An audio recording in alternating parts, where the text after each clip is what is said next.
Elu24 on Eesti Laulul. Toimuvad proovid juba teist päeva ning just tuli lavalt maha imekaunis Laura. Tere, Laura! Tere, tere! Räägi, sa tegid oma kostüümis mingisuguseid muudatusi ka finaaliks veel, et mis täiendused läbi viidi?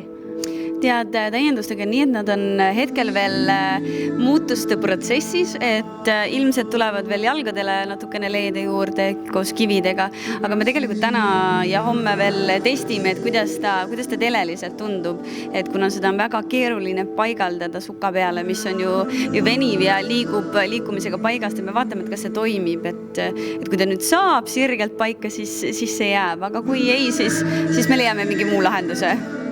No, sa oled laval täiesti ihu üksinda. Mis tunne, kuidas sul on? Kas sa täidad selle lava ära või kui hästi sa end tunned seal?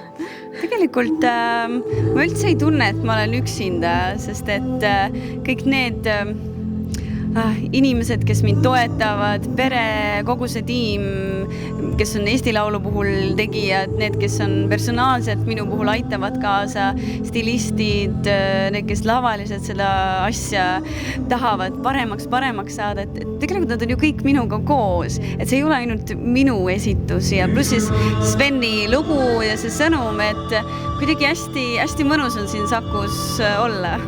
Jaa, siis ma vaatasin saalist ka hetke, et kõik see valgusshow ja kõik, et tõesti tegelikult täitis kenasti ära, väga hea oli vaadata. Aga räägime nüüd natukene sellest, et sa täna lasid välja midagi väga erilist, mida silm vist ei olegi nagu Eestis näinud, et 3D video. Mina laadisin selle, siis panin uudise Elu24 üles, et see on väljas, hakkasin seda videot vaatama ja mitte midagi ei saanud aru. Ja tegemist on Oder Visuali poolt loodud videoga, mis on 3D ja 360 kraadi sfääriline video. See tähendab seda, et tegelikult seda saab vaadata spetsiaalsete prillidega ja õhtul me Ringvaates ka tutvustame seda, et kuidas siis seda vaadata saab, mis prillid need peaksid olema. Et kuna see lugu räägib ka sellisest ülehelikiirusest ja oma valikute tegemisest, siis video sinna, kuhu sa ise vaatad, siis sa võid 360 kraadi liigutada ennast, sul on need prillid peas, liikuda kaasa selles maailmas ja iga kord, kui sa kuulad, sul tekib hoopis teistsugune vaatepilt ja vaatevinkel sellele. Et mina, kui ma esimest korda või ka neid klippe nägin, siis ma olin täiesti vaimustuses, et mina ei ole varem midagi sellist näinud ja kogenud. Et mõni isegi ütleb, et võib hetkeks pea ringi käima hakates, oledki teises virtuaalsuses. Aga kas see oli siis nagu animeeritud video või oli see nagu päris eluvideo nii-öelda animeeritud ikkagi? Animeeritud video, sest sellist asja saabki teha ainult animeeritud versioonina, nii et ta on justkui multifilmi reaalsus.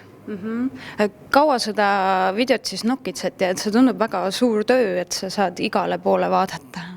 Ja Henri Siht Oder Visualist, mu armas sugulane, ta nägi sellega vaeva vist 2,5 kuud ja nüüd on tõesti niimoodi, kui sa paned prilli ette, sa vaatad alla, sa oled kuskil pilvede peale, sa näed seda reaalselt, et sa võid kukkuda kuskile sügavusse, sa vaatad sinna, sealt jooksevad mingid asjad mööda, sealt tuleb mingi kiirtee, kus iganes, et see on tõesti väga äge ja ma usun, et kes tulevad võib-olla Solarisse õhtul, siis saaks seda võib-olla ka heal juhul seal katsetada meiega koos, nii et kõik on oodatud. No tõesti, Eesti Laul läheb üle kätte täiesti, kogu aeg artistid mõtlevad midagi uut hullu välja. Et mis järgmiseks, kas sa üldse tavalisi videosid lased edaspidi välja? Tegelikult ma arvan, et jah, kindlasti minnaksegi, katsetatakse nende tehniliste pooltega, aga see inimlikkuse aspekt tegelikult ei kao ju ära, sest selle võlu on kõige suurem võlu viga.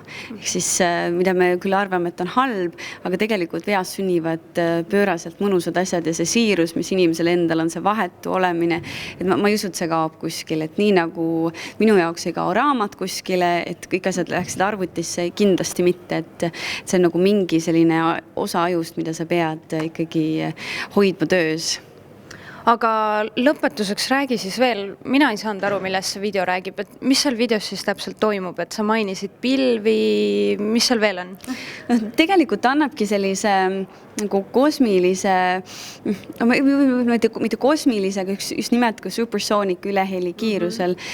See, kuidas me rändame läbi elu ja kuidas me tajume erinevaid aspekte väga erinevatel hetkedel, kus iganes me oleme. Et selles mõttes ma arvan, et ongi, kui sa vaatad tagasi 10 aastat näiteks, siis sulle tundub, et see oli nagu eile. Et ma arvan, et see video annabki pigem sellise emotsionaalse oleku, nii nagu sa oled nendel hetkedel, kui asjad on väga hästi ja sa tunnedki, et sa oled täitsa niimoodi kaaluta olekus, et annab selle tohutu tugeva emotsiooni edasi.